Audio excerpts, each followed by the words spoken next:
We're back with keynote speaker and author Anastasia Tacheta, who says stress can feel like it's haunting us. Yes, it is the season for Halloween puns, so why not ghost stress? Anastasia, thanks so much for sticking around. Thank you for having me back. So what does it really mean to ghost your stress? Ghosting our stress means recognizing burnout and overload, overwhelm, chaos before it impacts our body and our mind. So basically, if we don't recognize that, it's going to haunt our headspace. So what are some tips on how we can go about doing that? There's a lot of things that we can do, but I would say first is recognizing how your body feels, and that would be saying no to things. So I feel a lot of times we're on autopilot, we don't recognize our energy dips. So I always try to teach individuals, like I love road trip metaphors because they're visual. Yeah. So one of the ways to recognize that is to understand, okay, who am I around? When does my energy dip? What apps am I on? How long am I noticing my energy dipping? And then maybe reference it as a stoplight. Right. So you would go with red, obviously that means stop. That's like protecting you, protecting your space, protecting your energy. Really don't go past that, because we all know if you go through a red light, you could crash and burn, so to speak. Right. Then the middle would be yellow, and that's basically a caution. That is where we're supposed to recognize and pause.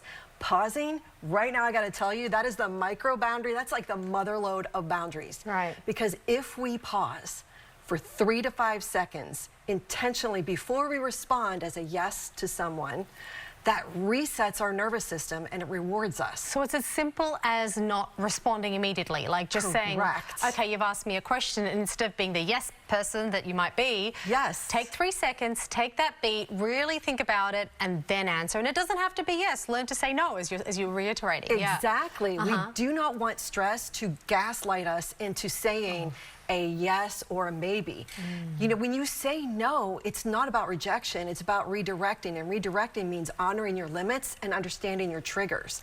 When you do that, you are not ghosting stress, you are helping your self-respect, and you're helping other people around you, because now they know what to expect from you. Yeah, I love what you just said, which is when you say no, you're not letting other people down, because I think that's such a huge psychological part of it. So talk to me a little bit more about that. Like, how can we reframe when we are trying to say no, if we're not used to it, if it's not something that makes us super comfortable? It's so hard, and I know that no is a complete sentence, but I gotta tell you, I've rarely stopped just saying no. I mean, the only thing I've done is maybe my Husky Gibbs, when I said no, and that's it. But I gotta tell you, when you feel like that, there are ways to say it, like, I don't have the capacity for that. I don't have the bandwidth. Thank you so much, but I have to get this priority or this set of tasks completed before I move on. Those are great ways to say no without sounding harsh or aggressive or dismissive to someone. And when we're talking about stress right now, where do you see most of it? Is it personal life? Is it professional life? Is it a combination of both? How do we handle that? I feel it's both. Right, because when you look at it, it can be at work, we've got deadlines to meet, or it could be even traffic. Have you seen the traffic around? My goodness, oh my goodness, you're right. You could be great and then you're sitting in traffic. You're from Dallas, you get it. I mean, there's traffic. So when you look at it that way, where there's stressors to even get on time to work and all of those things. Then we have family. You know, I'm in the generation where our parents are aging, so you're in that caregiving realm, if you will. Or if you're a parent and you've got younger kids, they're active in a lot of activities, and you're trying to get them from here to there.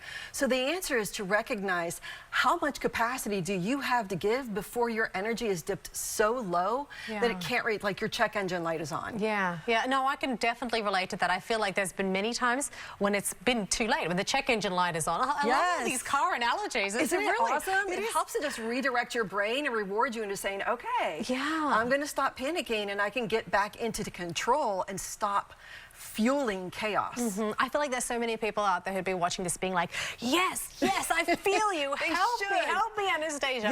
So let's give them some great tips. What are some, top 3 tips that you would have that people can really start enacting now to help them make that shift? That's a great question, and I would say the very first one is to take the superpower of the pause.